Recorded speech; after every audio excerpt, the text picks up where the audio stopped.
1절을 볼까요? 이스라엘 자손이 애굽 땅을 떠난 지 3개월이 되던 날 그들이 시내 광야에 이르니라. 이스라엘 자손이 애굽 땅을 떠났고 정확하게 3개월이 되던 날 시내 광야에 이르렀다고 기록하고 있죠. 참고로 이스라엘 백성들이 광야에서 생활한 것은 40년이었던 점을 감안하면 3개월은 정말 짧은 시간이었음에 틀림이 없었고, 애굽 땅을 떠날 때의 그들의 상황을 고려하면 그 3개월 사이에 참 많은 일이 일어났고 정신없는 시간들을 보냈던 것이 분명합니다. 사실 그들은 430년 동안 종살이를 했었으니까 자기 결정권이 없었다고 몇 번 말씀드렸잖아요. 종에 익숙해져 있어서 눈치만 보고 살았고, 어떻게 하면 맞지 않을까? 어떻게 하면 조금이라도 더 먹을 수 있을까? 어떻게 하면 죽지 않을까? 하는 것에만 익숙했었죠.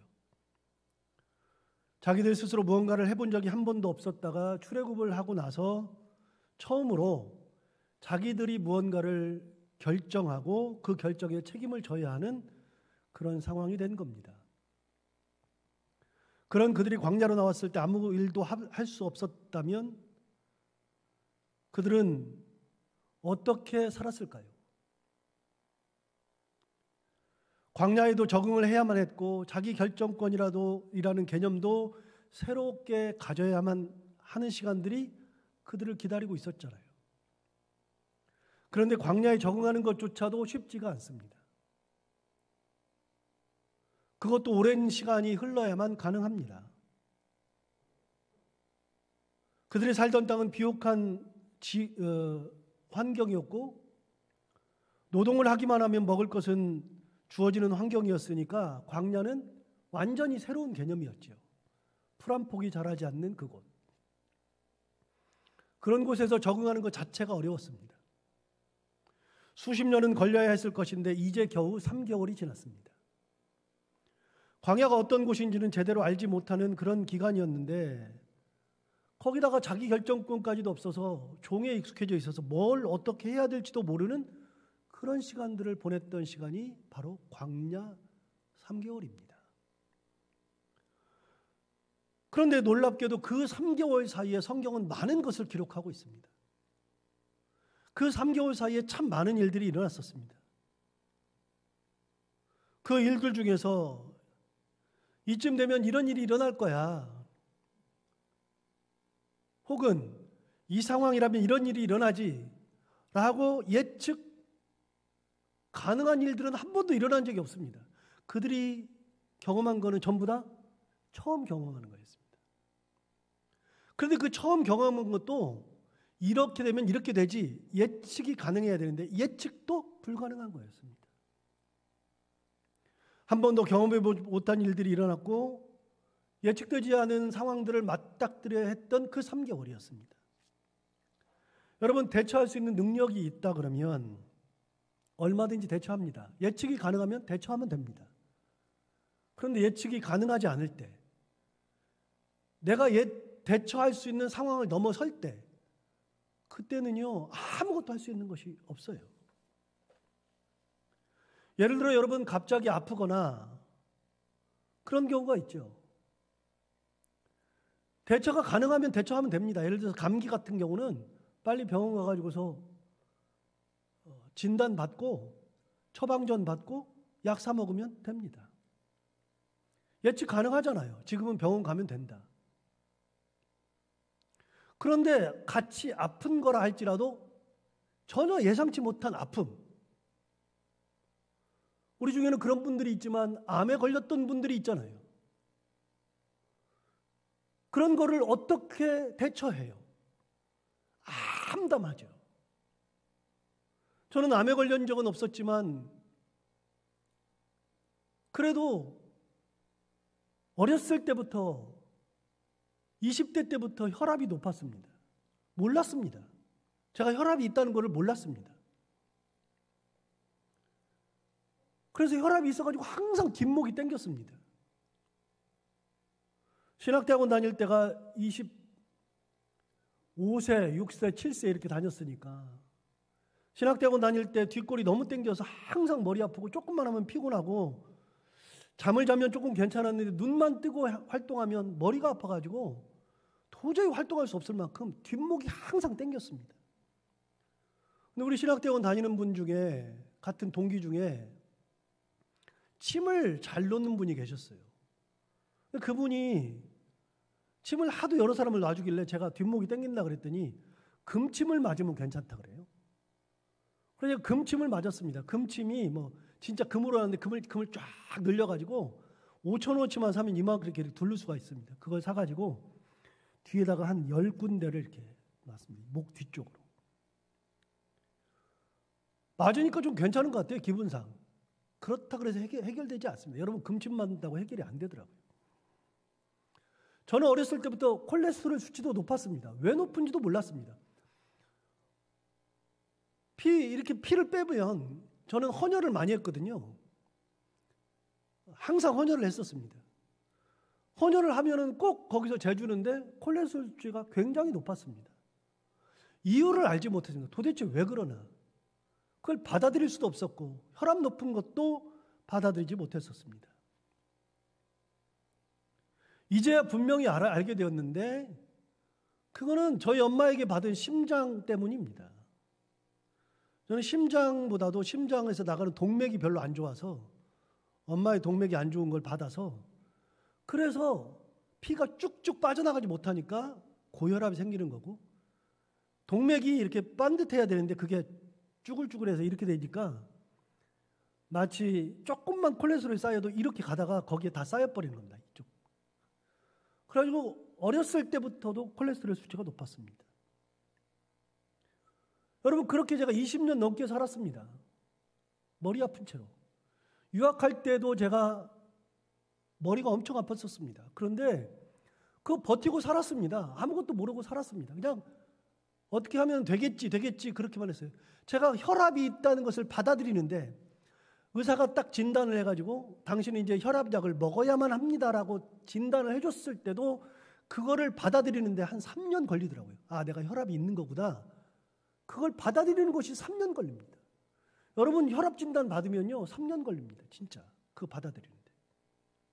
암 진단 받으면요 그거 받아들이는 거 너무나도 어렵습니다. 의사가 그러더라고요. 어떻게 이렇게 살았냐고. 두 번째는 만약에 지금이라도 혈압약을 안 먹으면 심장에 비대증이 와서 한쪽의 심장이 커져버린다고. 큰 문제가 생기니까 혈압약을 먹어야 된다고. 그거를 받아들이는데 3년 정도 걸렸습니다. 그거는 대체가 안 됩니다. 약을 먹어야만 했죠. 제가 요즘 운동을 진짜 열심히 하고 있는데 혈압이 높으신 분들은 유산소 운동을 많이 하면 뛰거나 걷거나 그래서 땀을 쭉 흘리면 혈압이 쭉 떨어집니다. 제가 그래서 혈압을 하루에도 몇 번씩 체크를 하는데 운동을 하고서 혈압을 재면 확 내려가 있습니다. 저는 이제 거의 혈압이 정상입니다. 항상 운동하고 그렇기 때문에 정상이고 혈압약도 아주 조그만 걸 하나를 먹습니다. 하루에 하나씩 먹어야 됩니다. 그나마 이거는 대처가 가능합니다. 여러분 우리가 인생을 살아가면서 대처하지 못하는 것들이 너무나도 많습니다. 우리 주변에 대처하지 못할 질병을 가지고 계시는 분들이 굉장히 많습니다. 왜 나에게 이런 병이 생겼지라고 하는 생각이 진짜 많이 듭니다. 왜 하나님이 이걸 나한테 주셨지? 왜 나한테 이걸 주셔서 내가 이걸 감당하기가 너무나 힘드는데 왜 이걸 주셨을까라고 생각하는 분들이 진짜 많습니다. 여러분 예측이 가능하면 얼마든지 대처합니다. 그런데 예측이 불가능하면 대처가 안 됩니다. 병뿐만이 아니고요. 교통사고 당하는 것도 예측 불가입니다. 사기를 당하는 것도 예측 불가입니다. 저 사람이 나를 사기친다 알면 대처하죠. 대처가 안 됩니다, 여러분. 그래서 인생을 살아갈 때는요. 대처 가능한 것이 있고 대처하지 못하는 것들이 있습니다. 예상 가능한 것이 있고 예상하지 못하는 것들이 있습니다. 그래서 우리가 세상 살아갈 때 예상하지 못하는 것들을 만나면 안 됩니다. 이게 굉장히 어렵습니다. 하나님의 은혜로 예상하지 못하는 것들, 예상이 불가능한데 이런 일이 일어나면 안 되니까 하나님께서 나를 지켜주셔서 그런 것에서 자유롭게 만드시는 은혜가 있어야만 합니다. 또 한 가지, 그런 일들을 만났어도 그걸 이겨낼 수 있는 은혜를 주셔야만 합니다. 이스라엘 백성들이 대체할 수 없는 것들, 광야로 나갔는데 그들이 당하는 것들은 전부 다 예상한 것은 한 번도 없었습니다. 전부 다 예상 불가능한 것들, 전부 다 경험을 한 번도 해보지 못한 것들. 여러분, 경험을 한 번도 못한 거라 할지라도 그래도 대충 이렇게 하면 되겠지 라고 하는 것들이 있습니다. 그런데 그런 것도 넘어서는 것들입니다. 어떻게 이게 가능할까요? 말도 안 되는 것입니다. 그 3개월이 지났다는 겁니다. 그 3개월. 어떻게 보면 430년 동안 종살이 하는 것보다도 그 3개월이 훨씬 더 정신없었고 훨씬 더 어려운 시간이었습니다. 광야에 있는 이스라엘 백성들이 무엇을 할 수 있었을까요? 여러분, 한번 생각해 보세요.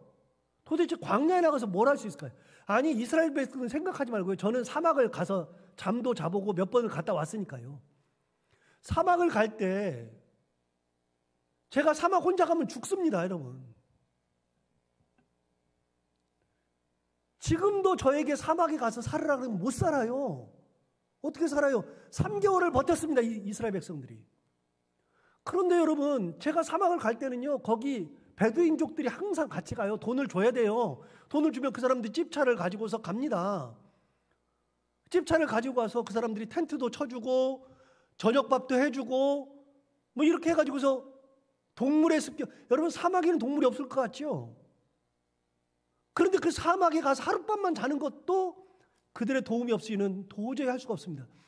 이스라엘 백성들 생각할 것도 없고요. 지금 이 시대에 여러분 사막에 가서 3개월 살으라 그러면 못 사는 겁니다. 이게 할 수 있는 것이 아무것도 없죠. 이스라엘 백성들이 3개월 동안 사막에 있으면서 광야에 있으면서 할 수 있는 거라고는 아무것도 없었습니다. 그렇게 꾸역꾸역 하루를 어떻게 지냈는지 모르는데 하루가 지나고, 한 달이 어떻게 지냈는지 모르는데 한 달이 지나가고, 그렇게 3개월이 지나서 그들이 도착한 곳이 시내 광야였다는 겁니다. 거기까지 왔습니다. 어떻게 왔을까? 여러분, 어떻게 왔어요? 정말 불가능한데 시내 광야까지 3개월이 걸려서 딱 3개월 되는 그 날 시내 광야에 딱 도착했다는 겁니다. 그리고 시내 광야 앞에 앞에다가 이스라엘 백성들이 텐트를 딱 치고 있었을 때 하나님께서 모세를 부르시고 모세가 하나님 앞에 올라가서 하나님의 말씀을 받습니다. 시내산에서 하나님 말씀을 받는 겁니다. 3절 한번 볼까요? 모세가 하나님 앞에 올라가니 여호와께서 산에서 그를 불러 말씀하시되 너는 이같이 야곱의 집에 말하고 이스라엘 자손들에게 말하라. 여러분, 시내산에 올라갔는데 하나님께서 시내산에서 모세를 불러서 너는 이스라엘 백성들에게 이렇게 전하여라 그러면서 하나님께서 말씀을 주시는 겁니다. 그러니까 모세가 하나님에게 말씀을 받으러 올라간 게 아니라 하나님 앞에 갔더니 하나님께서 직접 하신 겁니다. 너 지금부터 내가 한 말을 듣고 가서 이스라엘 백성들에게 이렇게 전해 라고 하신 겁니다. 여러분, 3개월이 지났어요. 3개월 지나고 시내산에 올라갔을 때 하나님이 말씀하시는 겁니다. 자, 지금부터 내 말 듣고 그대로 전해.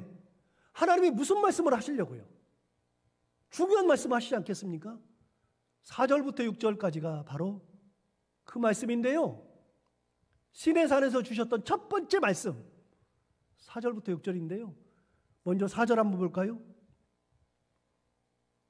내가 애굽 사람에게 어떻게 행하였음과 내가 어떻게 독수리 날개로 너희를 넘어 내게로 인도하였음을 너희가 보았느니라.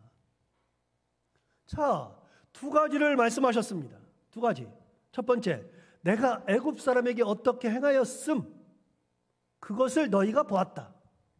애굽 사람에게 행한 것을 너희가 보았다. 두 번째, 내가 어떻게 독수리 날개로 너희를 업어 내게로 인도하였는지를 너희가 보았다. 그러니까 너희가 두 가지를 봤다는 겁니다. 첫 번째는 애굽 사람에게 내가 행했던 걸 너희가 봤고, 독수리 날개로 내가 너희를 업어서 여기 이곳까지 내가 있는 곳까지 인도한 것을 너희가 보았다. 두 가지를 너희가 봤다.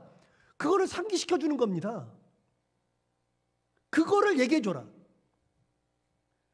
내가 애굽 사람에게 했던 것 너희가 봤지? 그거 얘기해 줘.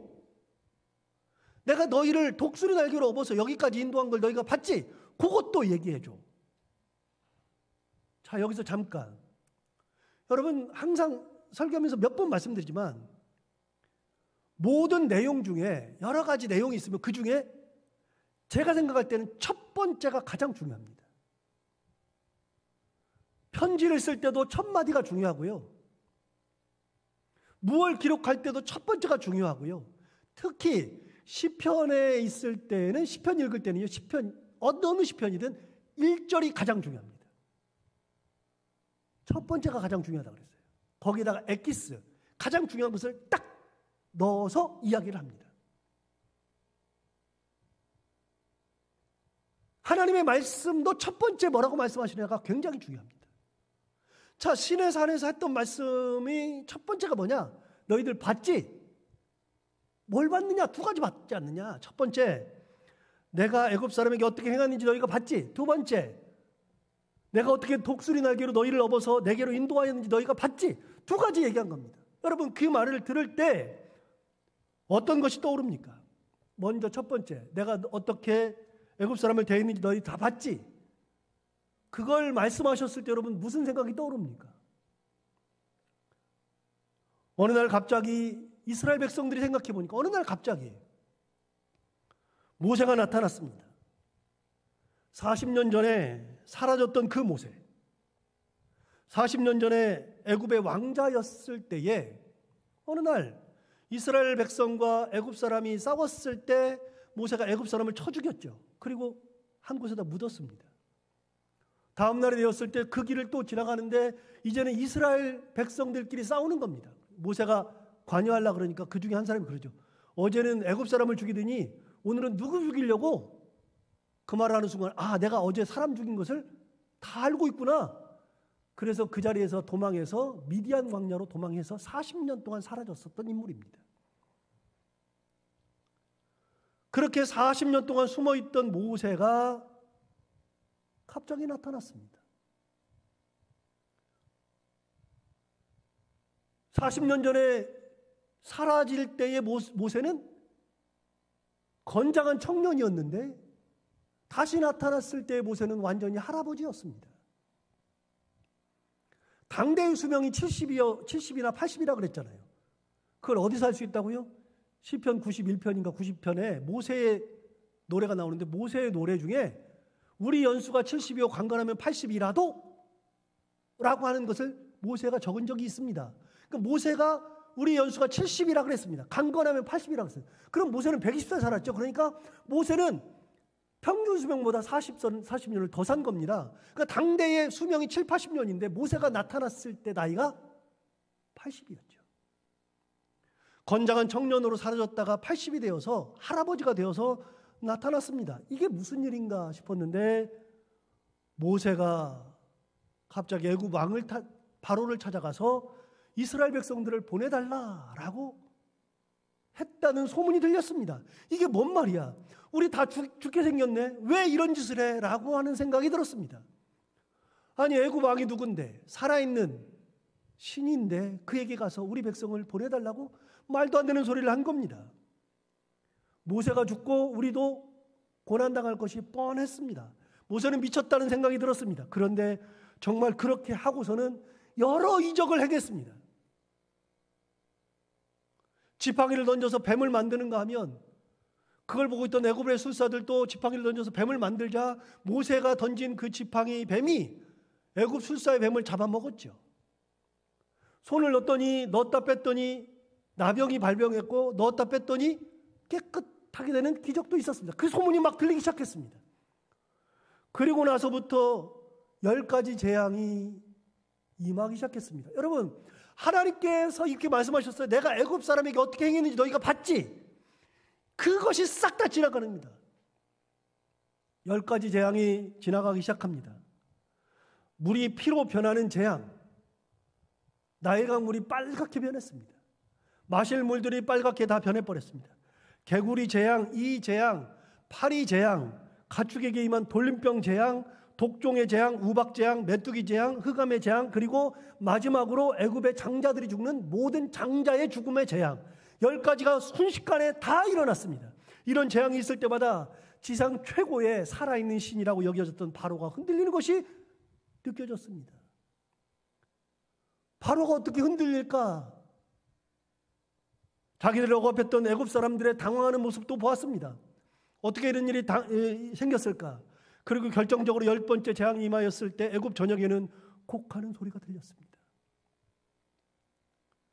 얼마 전 일입니다. 바로 얼마 전, 한 4개월 전 얘기입니다, 지금.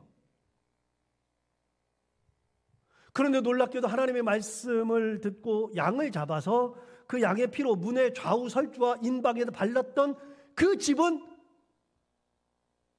장자들의 죽음을 면했습니다. 이스라엘 백성들의 집은 곡하는 소리가 들리지 않았습니다. 놀랍지 않습니까? 같은 에집트에 있는 모든 백성들의 집에서 곡소리가 들리는데 이스라엘 백성들의 집만 곡소리가 들리지 않았습니다. 처음에는 이게 뭔가 싶었는데 점점 말도 안 되는 일이 말이 되는 일로 바뀌었습니다. 어떻게 물이 피로 변해? 이게 말이 돼? 말도 안 돼. 이게 말도 안 됐지. 처음에는 말도 안 되는 일이었는데 점점 재앙이 많아질수록 말이 안 되는 것이 아니라 또 일어났네. 또 그러네. 그러다가 나중에는 야, 이거는 대단한데? 역사인데로 바뀌었습니다. 여러분, 우리도 기적을 체험하면 처음에는 말도 안 되는 일이었다가 시간이 지나면서 말도 안 되는 일이 아니라 말이 되죠. 그분은 처음에 그 일을 할 때 저분은 참 대단한데 어떻게 저런 일을 해? 그러다가 그것이 많아지면 뭐라 그래요? 저분은 그런 분이에요. 하고도 남을 분. 처음에는 말도 안 된다 싶었는데 점점 말이 되는 일로 바뀌었습니다. 처음에는 그런 일이 일어났을 때 그게 어떻게 일어날까 싶었는데 점점 그런 일이 일어나는 것이 당연한 것이 되었습니다. 그리고 재밌기까지 했습니다. 이게 언제까지 갈까? 바로가 어떻게 될까라는 생각이 들기도 했었습니다. 여러분, 하나 묻겠습니다. 여기서의 이스라엘 백성들의 역할은 하나도 없었습니다. 우리들이 한 것은 아무것도 없는데 놀랍게도 그런 일들이 막 일어났습니다. 자기들을 430년 동안 핍박하던 민족이었습니다. 이스라엘 백성들은 그들에게 조금이라도 반항할 수조차 없었습니다. 그들은 대단한 민족이었고 바로는 살아있는 신이었습니다. 그런데 그들이 무너지고 있었고 나라가 초토화되어 버렸습니다. 여러분, 이것이 하나님께서 말씀하신 첫 번째, 내가 애굽 사람에게 행하였던 일을 너희가 보지 않았느냐, 상기시키는 겁니다. 내가 그렇게 한 거 너희가 보았지. 그 말을 듣는 이스라엘 백성들의 머릿속에는 모든 것이 다 지나가는데, 순식간에 지나가는데 이게 도대체 무슨 일인가 싶은 것들이 다 지나갔습니다. 그리고 해야 되는 고백이 뭐냐? 하나님은 위대하시다. 하나님이 다 하셨다. 뒤집으면 뭐가 되느냐? 인간은 초라한 존재입니다. 살아있는 신이라고 했던 바로는 무너졌습니다. 이스라엘 백성들도 할 수 있는 것이 아무것도 없었습니다. 뭘 했습니까? 아무것도 한 적이 없죠. 하나님은 위대하신 겁니다. 자, 두 번째, 하나님 뭐라고 말씀하시냐면 이렇게 말씀하셨습니다. 내가 어떻게 독수리 날개로 너희를 넘어 내게로 인도하였는지 다 보았다. 독수리 날개로 너희를 넘어서 너희를 여기까지 인도했다. 너희 다 보았지 않느냐? 그거는 출애굽 이후의 얘기입니다. 그래서 하나님이 두 가지를 기억하라고 한 겁니다. 너 다 알지? 너 봤지? 첫 번째, 내가 애굽 사람에게 행한 건 너 다 봤지? 두 번째, 내가 출애굽한 이후에 너희를 독수리 날개로 업어서 내게로 인도하는 거 너희 다 봤지? 이 소리를 들을 때 무슨 생각이 떠오릅니까? 여러분, 출애굽기에 보면 이 이스라엘 백성들이 10가지 재앙 후에 이집트를 떠나서 출애굽한 다음에 첫 번째 맞이하는 난관이 홍해 사건이었고, 홍해 사건 지난 다음에 만나와 메추라기 사건이었고, 그리고 물을 마시는 사건이었고, 그리고 르비딘 광야에서 아말렉과 전쟁하는 거였습니다. 그 3개월 사이에 엄청난 일을 다 경험했는데 그 중에 하나가 뭐냐면 홍해를 가른 사건이었습니다.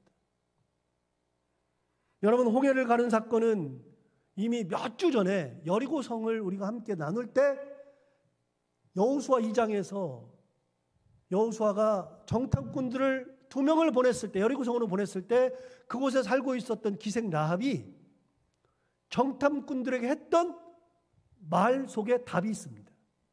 그때 이렇게 얘기했었습니다. 여호수아 2장 9절부터 11절에 나오는데요. 2장 9절에 보면 이렇게 되어 있습니다.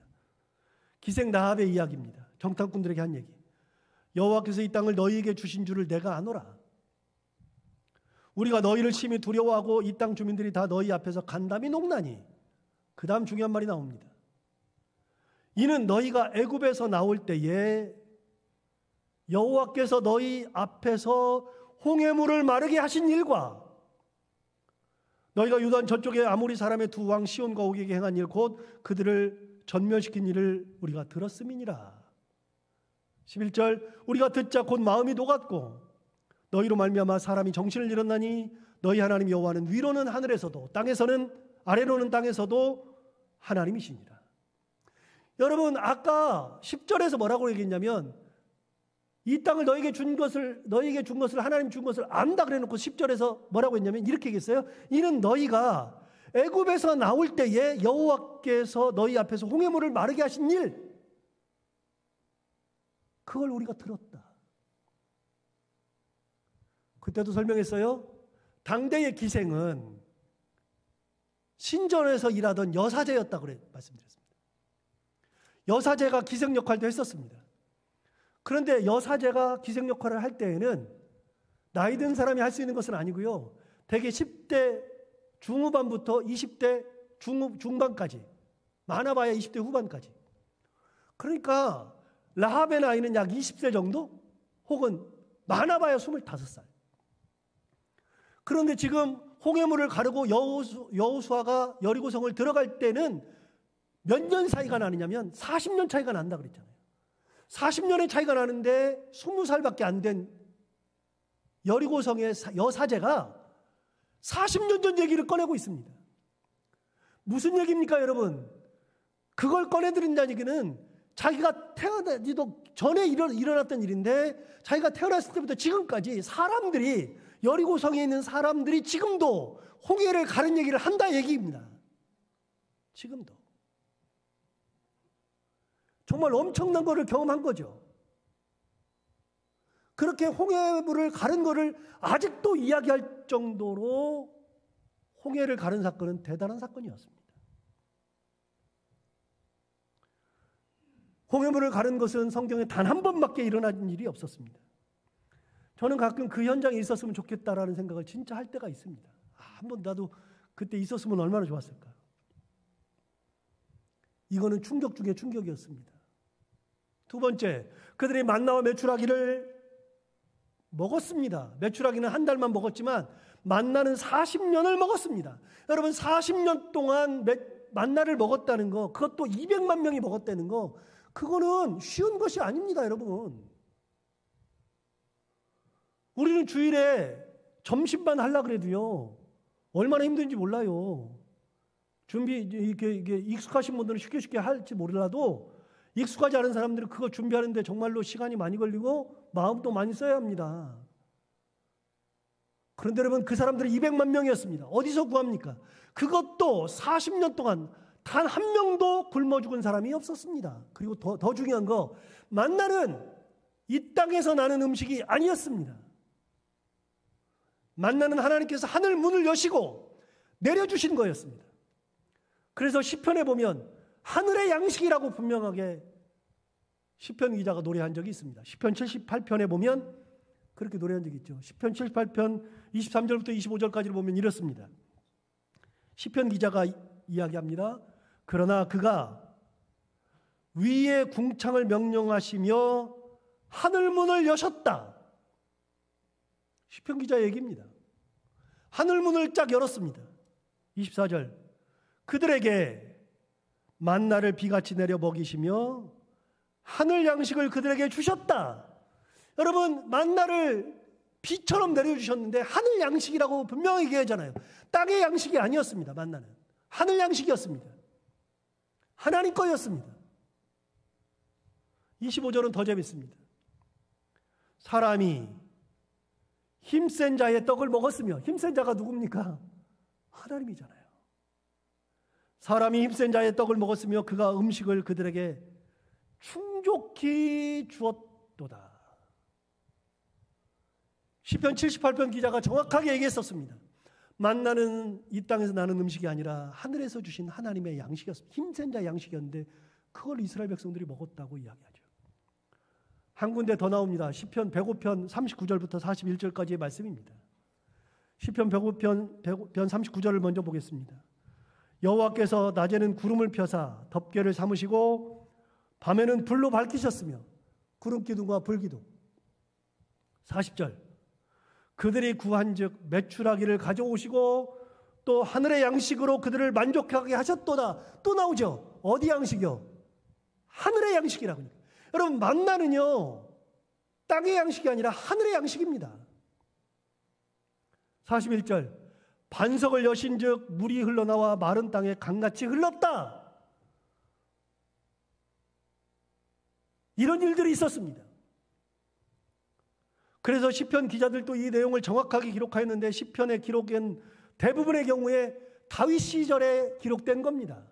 그 이전과 이후도 물론 있지만 그냥 언제 기록된지 정확히 모르니까 그냥 다윗 시절이라고 생각해 보면 홍해 사건, 만나 사건이 있은 다음에 다윗까지는 약 500년이 걸립니다.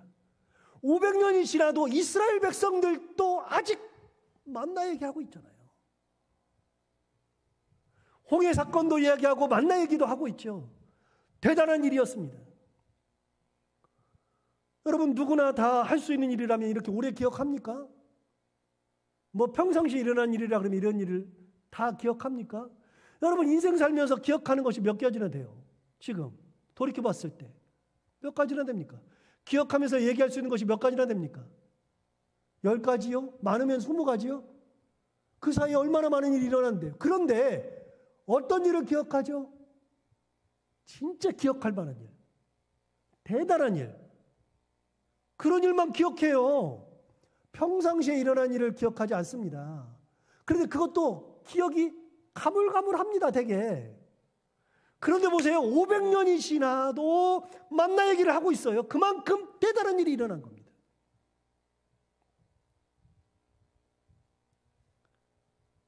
이 사건을 하나님이 뭐라고 하세요? 내가 어떻게 독수리 날개로 너희를 업어 내게로 인도하였음을 너희가 보았느니라. 여러분 홍해를 건너고 만나 매출하기를 주시고 물을 주시고 구름 기둥과 불 기둥으로 인도하신 그 사건 전체를 뭐라 그러냐면 하나님이 한마디로 정했는데 독수리 날개로 너희를 업어서 인도했다.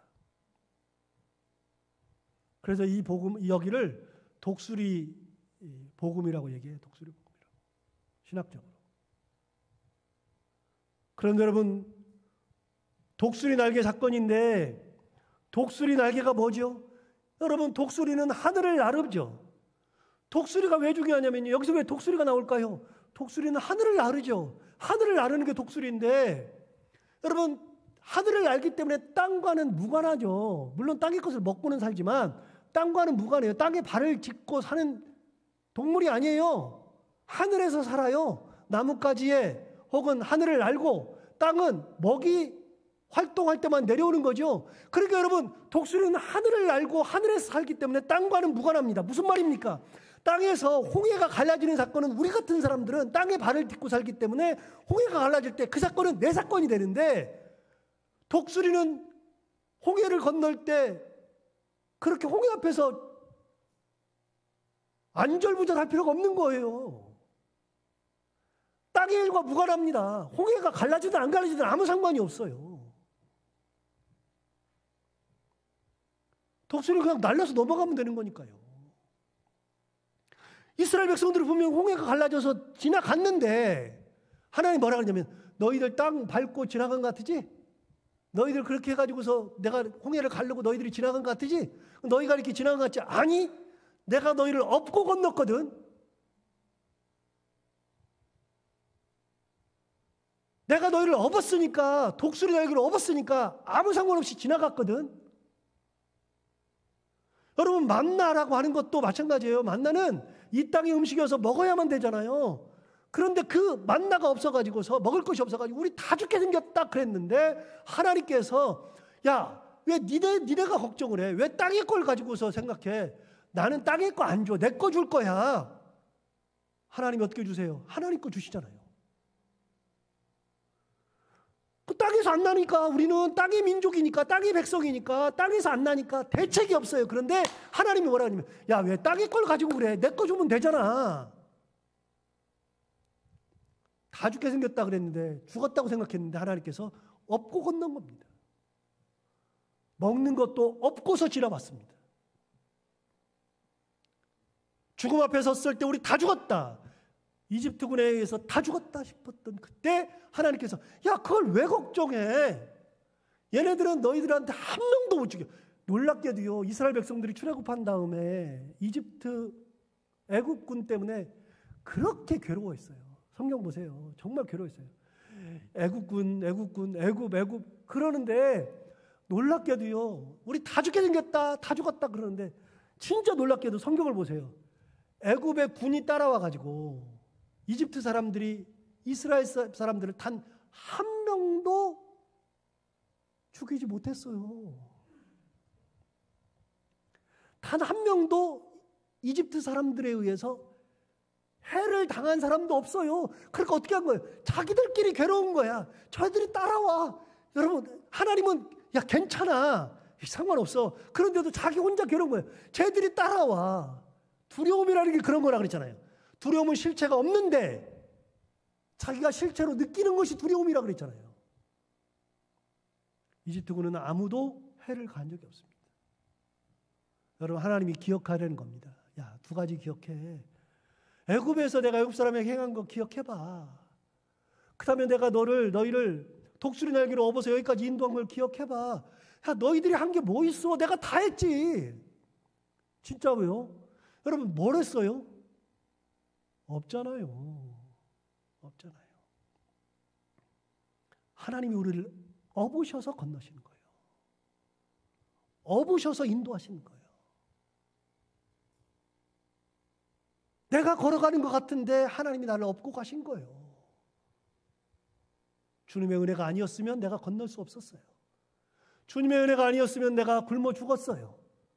그런데 주님께서 건너게 하시고, 주님께서 먹을 것을 주시고, 주님께서 시와 때마다 맞는 은혜를 주시고, 생각해 보니까, 이 말을 듣고 생각해 보니까, 야, 하나님이 나를 업으셨네. 나를 업으셨네. 그렇게 건넜네. 여러분, 신의 광야에 왔을 때 첫 번째 말씀이 뭐냐? 기억해. 너 다 봤지? 기억하면 돼. 앞으로 40년을 살 텐데 그 40년 동안 무슨 일이 일어나도 이 두 가지만 기억하면 되지 않겠어요? 세상에 어떤 일이 일어나도. 그렇게 하고서 약속을 주세요. 5절 6절이 약속인데요. 5절부터 6절 보겠습니다. 제가 강조해서 읽어보겠습니다. 세계가 다 내게 속하였나니 너희는 내 말을 잘 듣고 내 언약을 지키면 너희는 모든 민족 중에서 내 소유가 되겠고 너희가 내게 대하여 제사장 나라가 되며 거룩한 백성이 되리라. 이게 하나님 말씀이에요. 이게 다시 한번 읽어볼까요? 세계가 다 내게 속하였나니 너희가 내 말을 잘 듣고 내 언약을 지키면 너희는 모든 민족 중에서 내 소유가 되겠고 너희가 내게 대하여 제사장 나라가 되며 거룩한 백성이 되리라. 여러분, 뭐라 그러냐면 너희가 거룩한 백성이 되어야 한다가 아니에요. 너희가 제사장 나라가 되어야 한다가 아니에요. 하나님 말씀을 잘 들어보세요. 야, 너 거룩한 나라가 돼야 돼. 제사장 나라가 돼야 돼. 너희가 내 소유가 되어야 돼가 아니에요. 하나님 말씀이 뭐예요? 너희가 그렇게 해야 돼가 아니라 너희는 내 말을 잘 듣고 내 언약만 지키면 돼. 그러면 내가 너희를 내 소유로 만들고 너희를 거룩한 백성으로 만들고 너희를 제사장 나라가 되도록 해주겠다. 그 말이에요. 거꾸로 하면 안 돼요. 내가 그렇게 돼야지가 아니라 하나님 그렇게 말씀하신 적이 없어요. 너 이렇게 거룩해야 돼 라고 말씀하신 적이 없어요. 여러분, 거룩은 어디서 나와요? 거룩은 말씀을 따라 살 때 거룩이 오는 거 아닙니까? 거룩해야지. 내가 거룩해야지. 아니라 내가 말씀에 순종하고 말씀대로 살면 거룩해지는 거예요. 내가 하나님의 그 백성이 되어야지. 여러분, 백성 제사장이 되어야지. 제사장이 막 돼야지 그래서 되는 게 아니에요. 여러분, 제사장이 되는 것은 말씀에 붙들려서 말씀을 붙들고 살 때 제사장이 되는 거 아닙니까? 하나님 말씀하셨어요. 기억해. 내가 애굽에서 행한 거랑 너희를 업고 인도한 것만 기억해봐. 내가 그런 존재야. 그러니까 이제부터 내 말만 들어. 내 언약만 지켜. 그러면 한 걸음 더 나가서 내가 너희를 인도하는 것뿐만 아니라 한 걸음 더 나가서 내가 너희를 내 소유로 만들어줄 거야. 내가 너희를 거룩한 백성으로 만들어줄 거야. 거룩한 제사장으로 만들어줄 거야. 여러분, 우리를 하나님께서 만들어주시는 거예요. 내가 되는 게 아니라, 내가 그렇게 하는 게 아니라 우리는 언약의 말씀대로 살아가면, 붙들고 있을 때 기억하고 그렇게 살아가면 하나님께서 만들어주시는 겁니다. 오늘 하나님이 시내산에 첫 번째 말씀하시는 게 바로 이 대목입니다. 이 말씀같이 우리 항상 기억하십시다. 하나님이 우리를 어떻게 인도하셨는지. 그리고 항상 생각하세요. 독수리 날개로 나를 업고 인도하시는구나. 그리고 내가 그 말씀 붙들고 살아야지. 하나님만 붙들고 살아야지. 그러면 하나님께서 그 이유는 만들어주시는 은혜가 있는 겁니다. 그런 은혜로 살아가는 저희들 모두가 다 되기를 바랍니다. 기도하겠습니다. 하나님 아버지 감사합니다. 오늘도 귀한 말씀으로 우리를 깨우쳐 주시고 결단하게 해주셔서 감사합니다. 이 말씀처럼 가만히 생각해 보면 사실은 하나님이 다 하셨습니다. 하나님이 우리를 업어서 독수리 날개로 업어서 여기까지 인도하셨습니다. 그 위대하신 하나님, 그 하나님을 항상 붙들며 말씀에 순종하고 언약을 지키며 하나님의 은혜 가운데 살아가는 저희들이 다 되게 하여 주옵소서. 예수님 이름으로 기도하옵나이다.